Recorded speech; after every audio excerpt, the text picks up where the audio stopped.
جب تک ہم اللہ سے نہیں ڈرتے معاشرہ اصلاح پذیر نہیں ہو سکتا. جب تک یہ وظیفہ پک نہیں جاتا کہ اللہ میرے ساتھ ہے اور اللہ مجھے دیکھ رہا ہے، تب تک حالات بہتر نہیں ہو سکتے. جب انسان یہ وظیفہ پکا لیتا ہے تو پھر چونٹی پہ بھی ظلم نہیں کرتا، پھر وہ گدھے کو ڈنڈا مارتے ہوئے بھی سوچتا ہے. پھر میرے بھائی وہ پھر احساس کرتا ہے کہ جانور کی وجہ سے ہی نہ قیامت میں پوچھ لیا جائے. لیکن جب اللہ سے نہیں، ہمارے اب نہ تو مراقبے رہے، نہ ہم تنہا مصلی پہ بیٹھتے ہیں، نہ رات کو رب کریم کو مناتے ہیں. نمازیں ہیں تو وہ بھی ساری دکھاوے کی، اللہ ماشاءاللہ.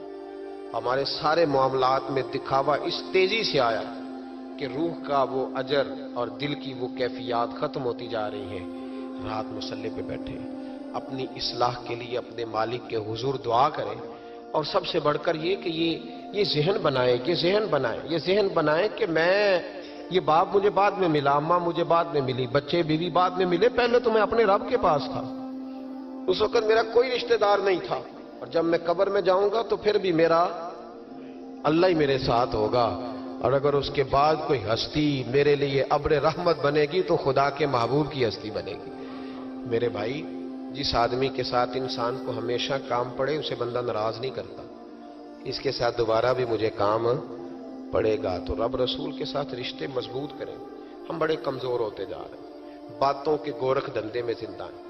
کسی کو بھی چھیڑ لیں، جتنی مرضی باتیں سن لیں، کسی شخص سے بھی آپ ڈسکس کر لیں، جو مرضی اسے سن لیں.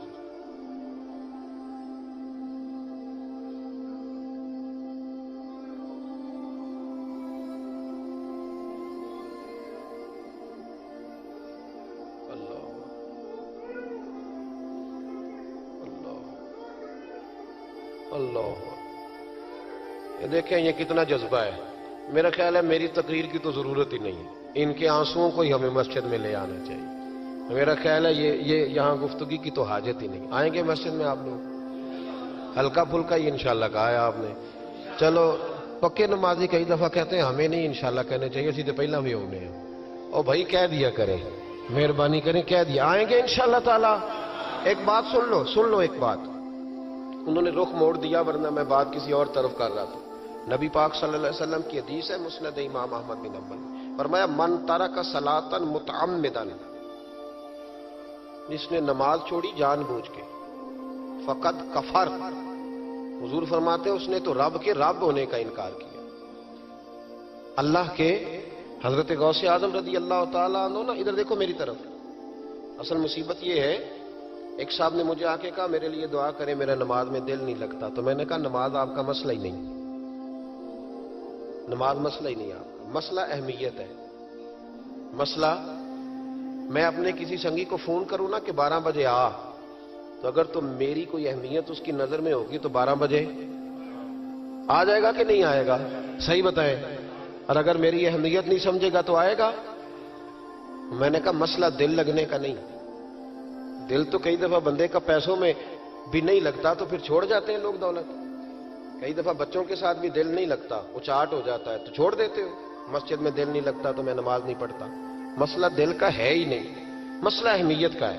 حضور غوث پاک نماز پڑھ کے، عصر کی نماز پڑھ کے باہر نکلے تو ایک نوجوان گلی میں کھڑا تھا.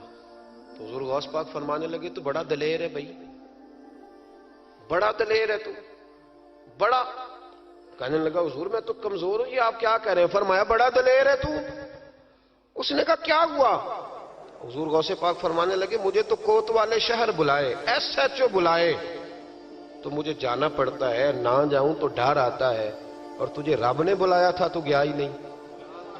بڑا دلیر ہے، تیرا خیال ہے دیکھ لوں گا. او بھائی خدا را، نماز کی تو کلیریفیکیشن ہی کوئی نہیں.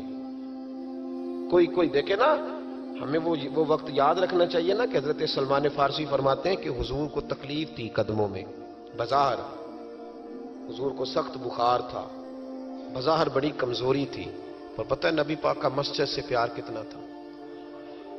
حضور نے فرمایا میں نے کئی نمازیں گھر پڑھی ہیں، مجھے مسجد لے جاؤ.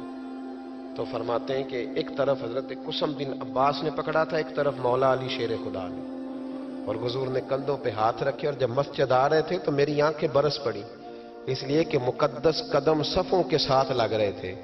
بظاہر کمزوری تھی، پھر بھی مسجد میں آ کے 17 نمازیں رسول پاک نے پڑھی.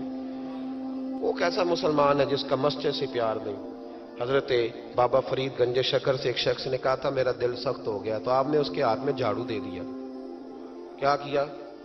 بول کے بتائے جی۔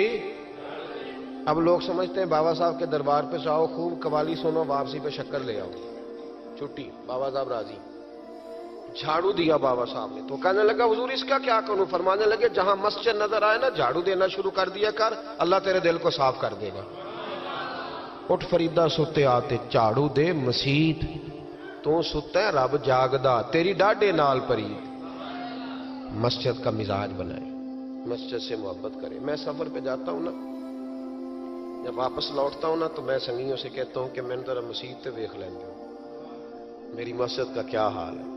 مسجد ایک حسن ہے، ایک وفا ہے جس کا بڑا دل ٹھنڈا کرنے کو دل کرے نا۔ میرے حصہ وظیفہ بتایا کرتے تھے، ایک شخص کہتا ہے حضور اندر بڑا تکبر ہے، تو فرمانے لگے مسجد کے باتھ روم دھویا کر۔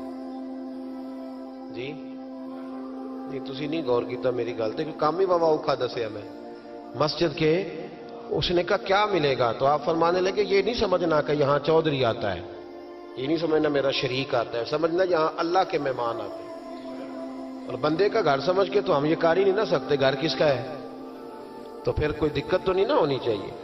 یہ جب آتا ہے نا رمضان شریف، الحمدللہ کچھ لوگ کہتے ہیں کہ میں ان کا پیر بھی ہوں، کچھ کہتے ہیں کہ آپ ہمارے استاد بھی ہیں، اور پیار کرنے والوں کی تعداد تو بے شمار ہی ہے، لیکن میں مسجد کی دریوں کے لیے خود بلاتا ہوں دوستوں کو، بچوں کو کہتا ہوں آپ مل کے دھو لیں۔ تو مجھے کہتے ہیں استاد جی اتنے بندے 7 پوتے 17 پوتے بابا اجے بھی کاک ہوتے، آپ یہ کیا کر رہے ہیں؟ تو میں کہتا ہوں کہ میں ہاتھ لگاؤں گا تو سارے دوڑ کے آ جائیں گے، اور مجھے بڑا مزہ آتا ہے۔ کبھی یہ کام کر کے دیکھیں، اور اگر اس سے بھی زیادہ سکون لینا ہو تو جو طالب علم ہے نا مدرسوں میں پڑھتے ان کو روٹی کھلا کے دیکھیں، ان کے کبھی ساتھ بیٹھے۔ ہمارے تو محتمم کہتے ہیں جی میں تو کدی مدرسے جی لنگر چکھیا ہی نہیں، میں محتمم ضرور ہوں میں نہیں کدی چکھیا، میں نیک آدمی ہوں۔ تو میں کہنا تو چکھیا کر تین پتہ لگے کہ جی تک کھاندے نہیں، ہاں وہ چکھیا کر، وہ تو تسی کھاندے ہی نہیں۔ آپ کے بچے تو ککڑ کڑائی کھاتے ہیں، وہ تو غریبوں کے بچے ہیں جو پتلی دال کھاتے ہیں۔ اس لیے مسجد سے پیار کریں، مدارس سے پیار کریں، مسجد کا کبھی ناغہ نہ کریں، مسجد کا کبھی ناغہ نہ کریں۔ امام شافعی فرمایا کرتے تھے جو لوگ مسجدوں میں آنے جانے کے عادی ہوتے ہیں مسجد قیامت کے دن انہیں ڈھونڈتی پھریں گی کہ یا اللہ جی آیا کرتا تھا اسے بلا، مسجدیں ڈھونڈیں گی، آئیں گے انشاءاللہ تعالی۔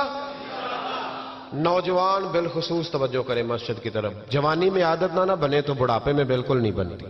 جوان نماز پڑھے گا تو بڑھاپے میں عادت ہوگی۔ اللہ تعالیٰ سمجھنے کی توفیق عطا فرمائے۔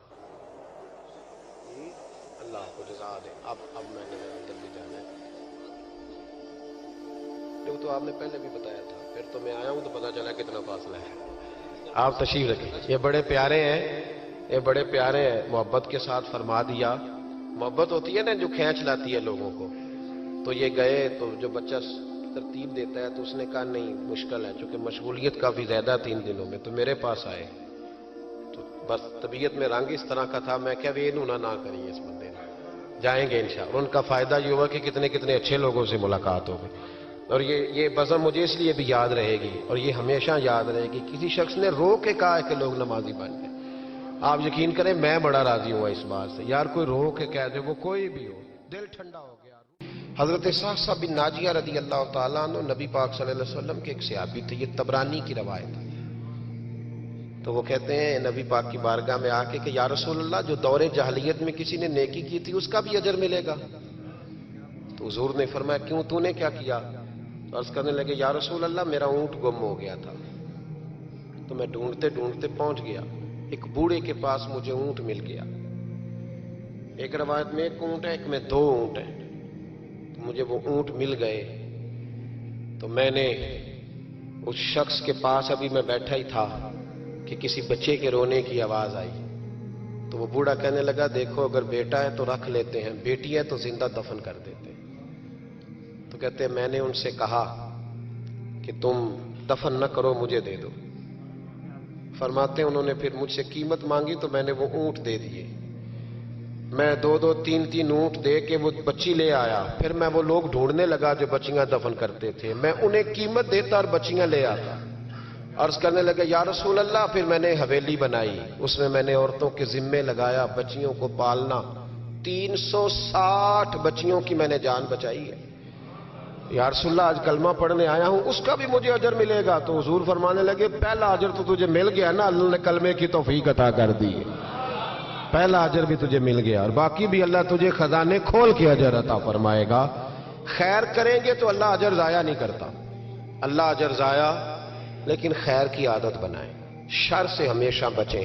اللہ ہمیں توفیق عطا فرمائے۔ اللہم صلی علی سیدنا و مولانا محمد معدن الجود والکرم وعلیہ وبارک وسلم۔ اللہ ہمارا یہاں حاضر ہونا قبول فرما، ہمارے گناہوں کو معاف فرما، ہماری غلطیوں سے درگزر فرما، علم نافع کی توفیق عطا فرما، عمل صالح کی توفیق عطا فرما۔